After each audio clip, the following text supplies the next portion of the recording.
El manejo de las fechas y las horas, los tiempos, es más complejo de lo que uno pensaría.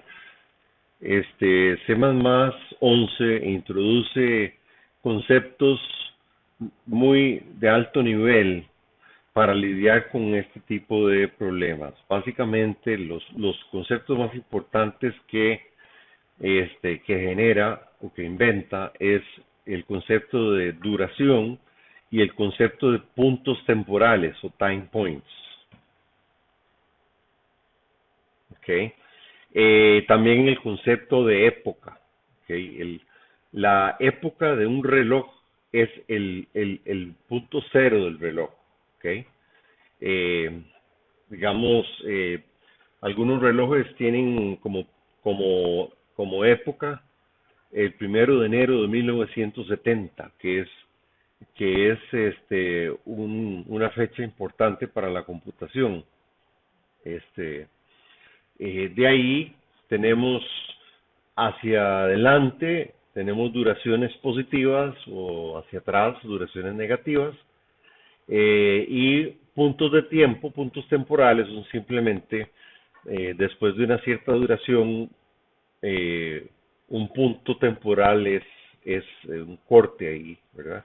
Igualmente aquí podemos tener duraciones más pequeñas, donde las unidades de las duraciones en algunos casos pueden ser milisegundos, en otros casos pueden ser días, en fin, hay todo y bueno, y todo esto se tiene un gran apoyo a partir de los templates, ¿verdad? Ok, vamos a ver usando duraciones, ok. Cuando nosotros definimos una duración, le decimos dos cosas. Uno, el primer parámetro es qué, qué tipo va a representar esas duraciones. Y el segundo es con qué finura lo va a representar. O sea, si se trata de milisegundos, de nanosegundos, si se trata de minutos, de horas, de días, etcétera, ¿no? Entonces, por ejemplo, si nosotros definimos una duración basándonos en el tipo de representación dado por long long, ¿ok? Y usando una finura de milisegundos, si lo definimos así, tal y como está acá, esto representa una duración de 7 milisegundos. Por otro lado, si nosotros queremos poder hablar de, de puntos flotantes, no solo enteros, sino puntos flotantes también, entonces podemos utilizar, por ejemplo, una representación double y utilizar picosegundos, ¿ok? En este caso, esto sería una duración de 3.33 picosegundos. Y aquí, en el caso, digamos, de que queramos valores enteros, no muy grandes, digamos, intermedios, y que lo queramos en segundos, entonces la razón va a ser 1, 1, ¿ok? Y el de 3 es de 0 segundos, ¿ok?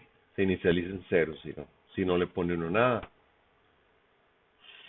Para poder ver los valores que tienen estas duraciones, no es posible hacer D1 y tirar eso a un O-stream. No es posible. Hay que invocar el método count. Aquí vemos cómo podemos imprimir las tres duraciones en la pantalla. Aquí podemos asignar una duración, digamos los 7 milisegundos, a, a otra variable, y los cambios, se hacen los cambios eh, requeridos, ¿verdad? O sea, digamos, si el de uno está en milisegundos, ¿sí? mientras que el D2 está en picosegundos. Las unidades de D1 y D2 no son iguales. De hecho, tenemos una proporción muy grande entre ellas.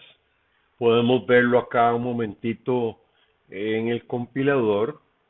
Aquí tenemos, por ejemplo, mili, ¿verdad? Mili, luego viene micro, luego viene nano y luego viene pico.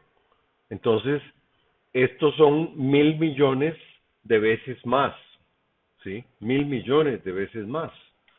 Entonces, por ejemplo, el valor de D1 es 7, pero ¿cuál va a ser el valor de D2? Pues va a ser 7 por 1.000 millones. 7 por 1.000 millones de picosegundos en las unidades de picosegundos. ¿Ok? Ahora, si una aplicación interesante, por ejemplo, si nosotros quisiéramos ver cuánto dura un ciclo, un procedimiento, un algoritmo, podemos hacer uso del static clock 4 puntos now. Esto nos retorna un time point, ¿sí? Y entonces podemos aquí hacer un for, ¿sí? Que haga unas sumas y restas, que lo haga 100 millones de veces, por ejemplo, y luego al puro final, después de eso, volvemos a llamar a Steady Clock Now para... sí, entonces ahora podemos calcular el tiempo transcurrido simplemente restando un time point de otro, ¿sí? Y podemos ver, bueno, estos elapsed están dados normalmente en nanosegundos por el steady clock. Cualquier cosa uno revisa las especificaciones. En particular hay dos sitios de internet que son maravillosos, tienen una cobertura completísima del lenguaje de las bibliotecas. No quiero dejar pasar este detalle, yo creo que ya lo he mencionado en el curso, pero fíjense que aquí, vean que cómodo podemos poner estas comillas para separar los números y que sea fácil de leer que aquí tenemos 100 millones, ¿verdad? Eso es algo, bueno, yo no lo he visto en ningún otro lenguaje, es algo sumamente bonito. También otra buena práctica es aquí en lugar de poner acá unsigned long long, es mejor poner auto y igual poner del lado derecho el ULL, que es más corto, y entonces le inicializa 0 y el tipo de I sería unsigned long long. ¿Okay? Si nosotros queremos saber no en nanosegundos, sino en milisegundos, cuánto duró ese ciclo, entonces lo que tenemos que hacer es tomar la duración elapsed, hacer un duration cast a milisegundos y invocar el método count. Así de simple.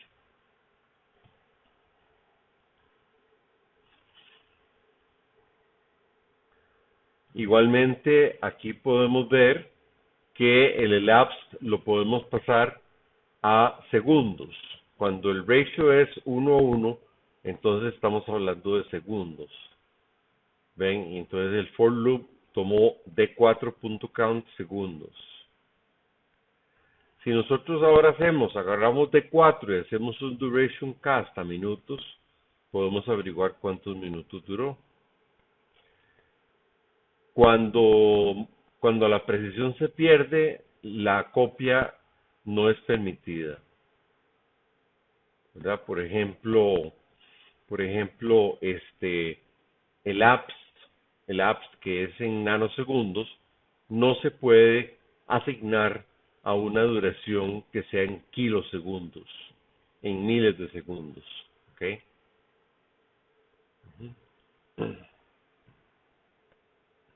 Aquí podemos ver el resultado. ¿Ves? Primero nos lo da en nanosegundos, luego lo da en milisegundos, luego lo da en segundos y luego lo da en minutos. ¿Ven que pone 0 minutos? O sea, no, no, no hace ningún redondeo.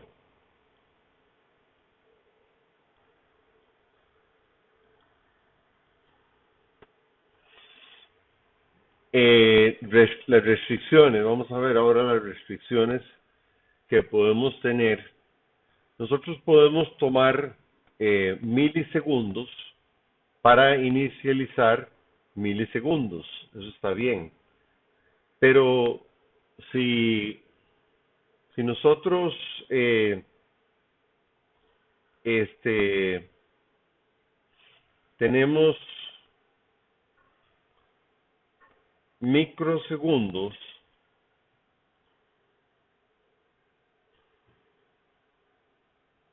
TP2,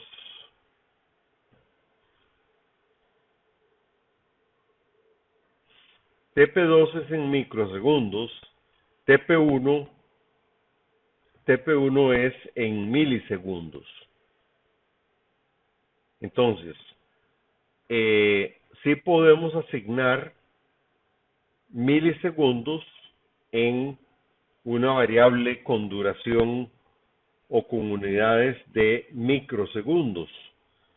Ahí no vamos a perder nada porque tomamos el número de milisegundos y lo multiplicamos por 1000 y eso perdón, sí, y eso nos da el monto en microsegundos, ¿ok? Pero al revés no, o sea, no podemos tomar microsegundos, que es una milésima, es 1000 veces menos, y asignárselo a un time point de milisegundos. No, esto no se puede hacer, el compilador no lo va a permitir, ¿verdad? Porque aquí, o sea, tenemos valores enteros y el microsegundo va a ser va a ser una milésima de lo que el milisegundo puede almacenar. Entonces no va a funcionar. Nótese que aquí no importa el valor, porque si se dan cuenta aquí, estoy multiplicando 100 por 1000, lo cual es equivalente a 100 milisegundos, pero este valor no se toma en cuenta. Se toma en cuenta las unidades y en base a las unidades el compilador indica si se puede o no se puede. Ahora es necesario a veces mezclar C++ y C para obtener cuál es la hora exacta. Primero nos vamos a C++ y hacemos un System Clock Now, ¿ok? Es interesante mencionar que en C++ 11 tenemos varios relojes. Uno es el System Clock, otro es el Static Clock y el otro es el High Precision Clock, ¿ok? Ya y luego veremos un poquito más de eso. Podemos tomar el point de now, ¿verdad? Y hacer un time point cast a microsegundos. ¿Okay? Una vez que lo tenemos en microsegundos, lo almacenamos en esa variable. Y utilizamos luego la función toTimeT pasándole el time point en microsegundos, eso sí, y esto nos va a retornar un time t que es una estructura de C, ¿ok? Aquí está también otra estructura de C que es TM, ¿ok? y una función de C, que es local time S, ¿verdad?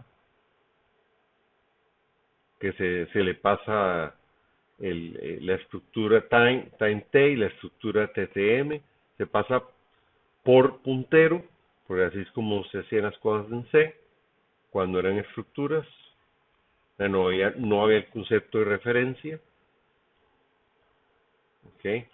Y una vez que teníamos eso, entonces hacíamos algunos ajustes, digamos, el elemento de datos del año lo retorna a partir de 1900, entonces hay que sumarle 1900. El mes hay que sumarle 1, hay que incrementarlo porque el mes de enero se representa con un 0, ¿ok? Y una vez que tenemos todo esto, ya podemos agarrar el TTM, la estructura, con los 3 valores de datos internos y imprimir la hora, ¿verdad?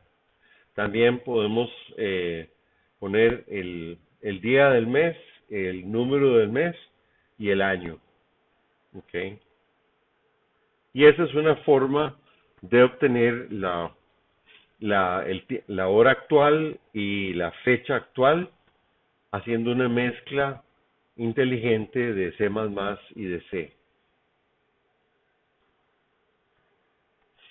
Ahora, es posible, ya hemos visto ejemplos, es posible utilizando templates extraer información de tipos con base en los parámetros que se reciben. Por ejemplo, si nosotros tenemos un operador shift que recibe el O-string y que además de eso recibe un chrono duration, una duración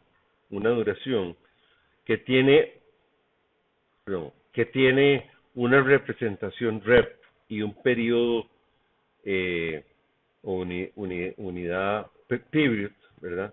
Entonces, al recibirlo así y al escribir este operador con template, type rep y type period, entonces, en efecto, cuando aquí entra una duración, podemos verificar cuál es el rep y cuál es el periodo. ¿Ok? Y entonces, como ven, esto es algo que se calcula en tiempo de compilación, el periodo 4.num y el periodo numerator y el denominator acá. Si queremos jugar con diferentes unidades, podemos tomar unidades, arrancar con unidades en milisegundos y pasarlas a otro tipo de unidades. Entonces, si tenemos este número de milisegundos, podemos hacer un duration cast a horas, ¿ok? Entonces, tenemos ahí las horas. Podríamos hacer un duration cast a minutos. Entonces sería, digamos, hacer la división de cuántos milisegundos hay en una hora. O sea, entonces el número de milisegundos dividido por el número de milisegundos en una hora, ¿ok? Y cogemos el remainder. El remainder es entonces en minutos. Bueno, hay que pasarlo de milisegundos a minutos. Pero para no tomar en cuenta el número de horas, que eso ya se tomó por acá, entonces lo hacemos de esta forma. Igualmente, para calcular el número de segundos, lo que hacemos es que dividimos el número total de milisegundos por el número de milisegundos en un minuto y tomamos el remainder, lo que queda, y eso se convierte en segundos y se almacena en una variable tipo segundos. Finalmente, para, para ver, queremos hacer un cast a milisegundos, lo que hacemos es que tomamos el número total de milisegundos, lo dividimos por el número de milisegundos en un segundo, ¿ok? Que son 1000, se divide entre 1000, y se toma el remainder, y ese remainder, que está en milisegundos, bueno, ya, sí, esto está aquí además, eso retorna los milisegundos, ¿ok? Y entonces, ahora podemos hacer una impresión bastante bonita, o sea, utilizando los manipuladores del IOStream, ¿verdad? Como setFill, el carácter 0, setWidth 2, las horas, eh, y luego setWidth 2, el mes, ¿ok? Y luego setWidth 2, horas, minutos, segundos, ¿sí? Luego milisegundos en un ancho de 3 y el fin de línea, ¿ok?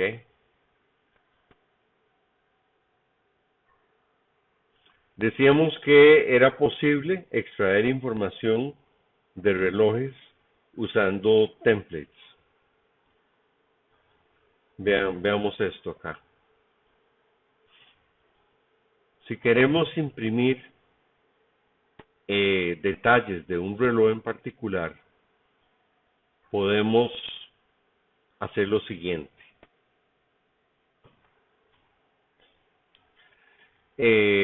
Definimos un print clock data que está parametrizado, ¿ok? Entonces, lo que vamos a hacer es, primero que nada, vamos a imprimir precisión, vamos a pedir, vamos a usar dos manipuladores, que lo que queremos es que lo represente en, en formato fijo y con una precisión de 12 dígitos, ¿ok? Entonces, si nosotros queremos saber cuál es la unidad de tiempo, ¿verdad? El periodo en segundos, entonces lo que tenemos que hacer es tomar C, que representa el reloj, y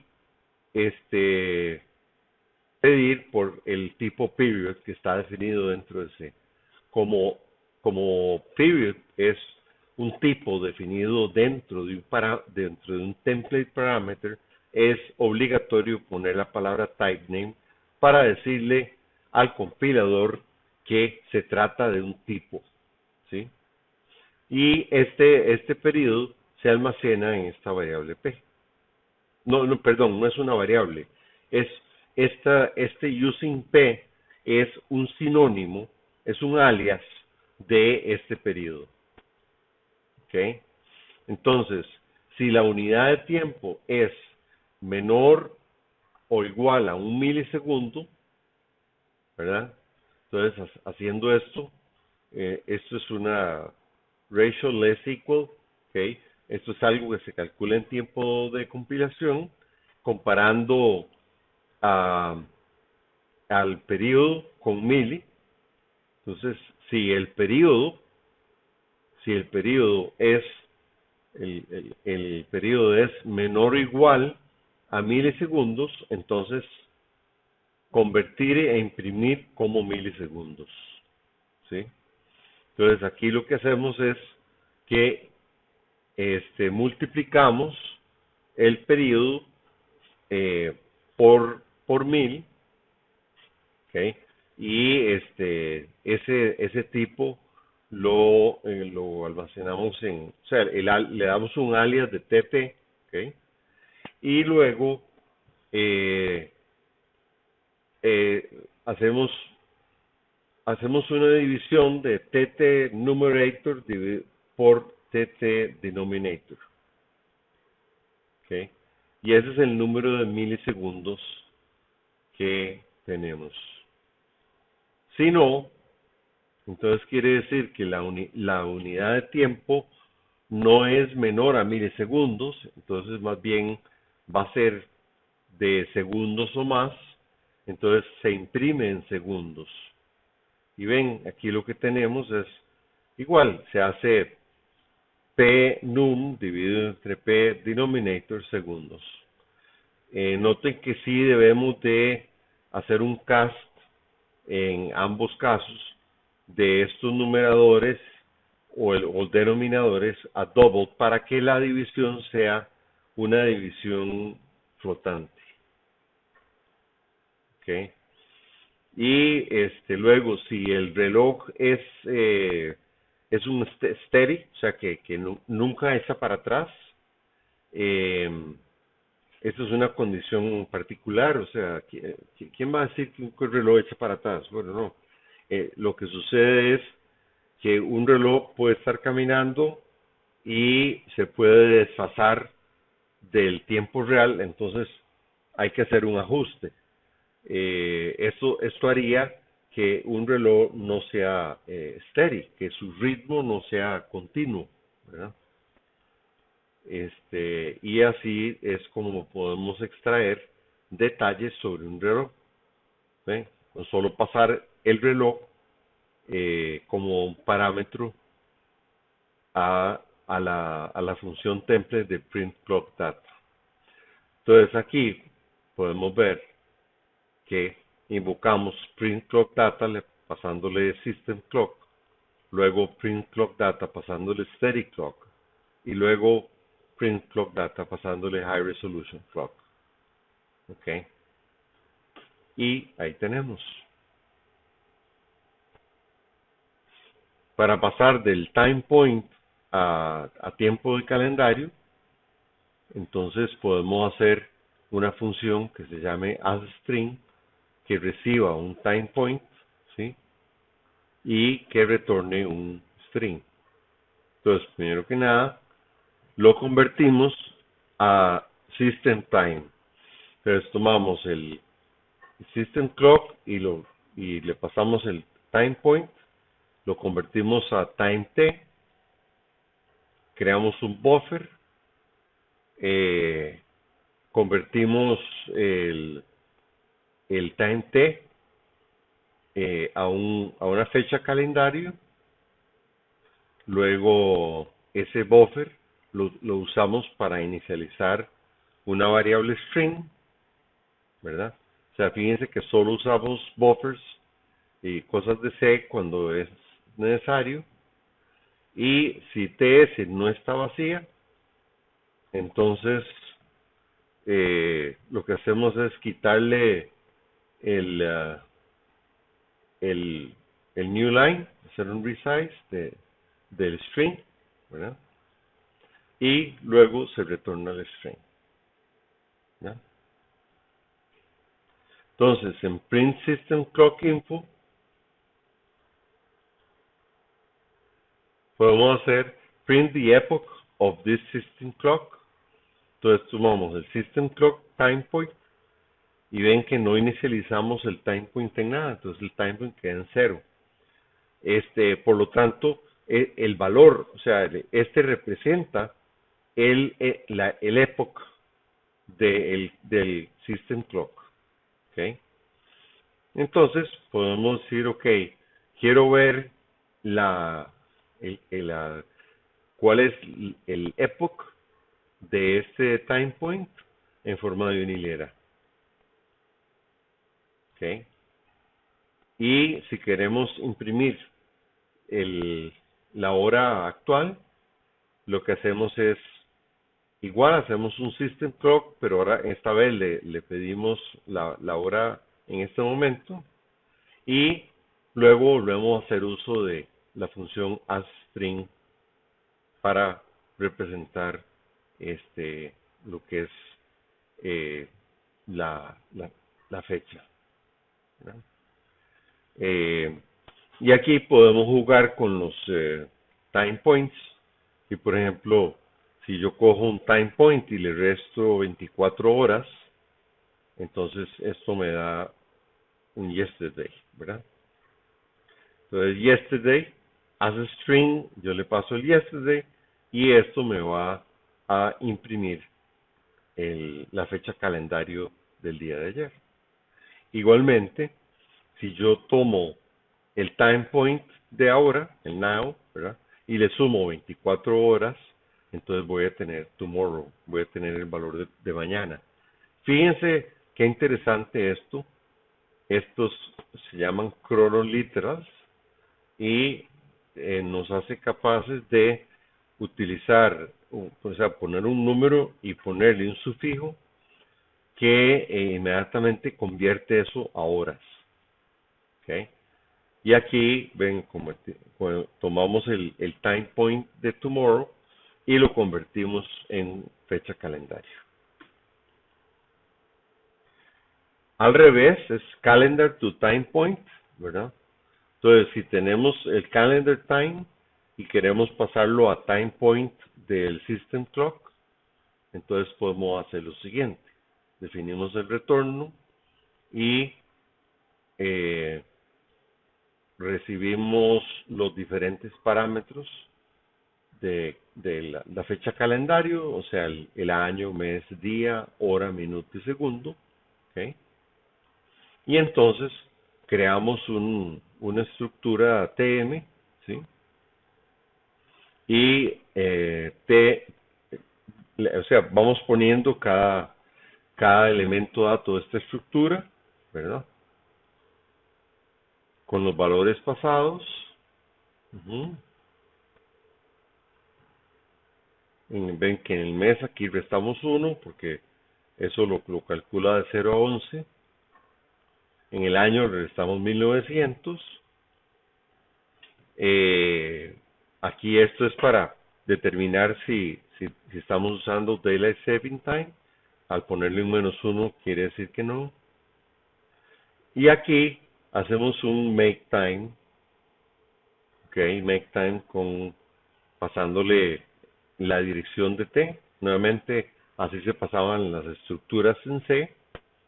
Y esto crea un time T, ¿verdad?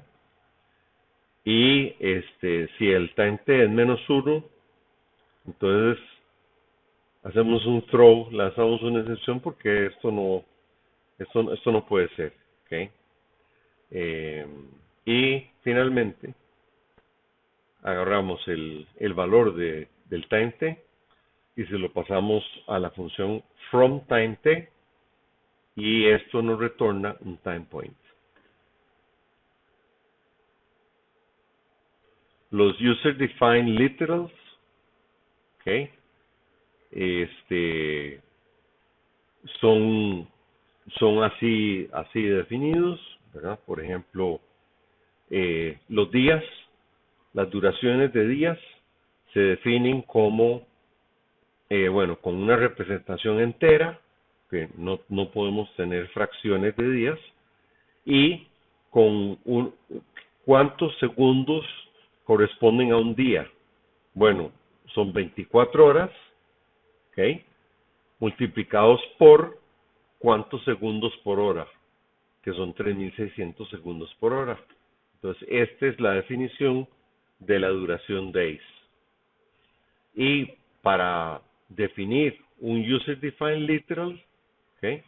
Sería definir esta expresión acá, operador comillas, comillas, y luego usar el underscore day. Este underscore es recomendado para que no hagan choques, ¿ok? Y entonces, ven, esto lo que hace es que toma el unsigned long long y lo retorna como tipo días. Uh-huh. Entonces, vamos a usar time points acá. Ven, vamos a habilitar los chronoliterals para poder utilizar este tipo de cosas. Y vamos a procesar el epoch del system clock. ¿Ok? Y entonces lo vamos a pasar el epoch aquí usando asString, la función de antes. Si agregamos un día, 23 horas y 55 minutos, que es esto, one day plus 23 hours plus 55 minutes, que es lo mismo que hubiéramos puesto days 1 más chrono hours 23 más chrono menos 55. Pero vean la legibilidad de esto, vean la belleza de esto, o sea, no hay palabras, ¿sí? Entonces, podemos volver a convertir eso en una hilera para imprimirlo, y luego podemos procesar para ver cuál es la diferencia de este TP con el epoch, ¿sí? Entonces es TP, ¿sí? TP menos el time point, esto lo que nos retorna es el epoch, y entonces hacemos un duration cast de esa diferencia en términos de minutos. Ujú. Y imprimimos eso. ¿Okay? Y luego luego hacemos un cast de esa diferencia en términos de días. Y luego imprimimos el número de días usando days.count. ¿Okay? Acerca de la época. ¿Okay?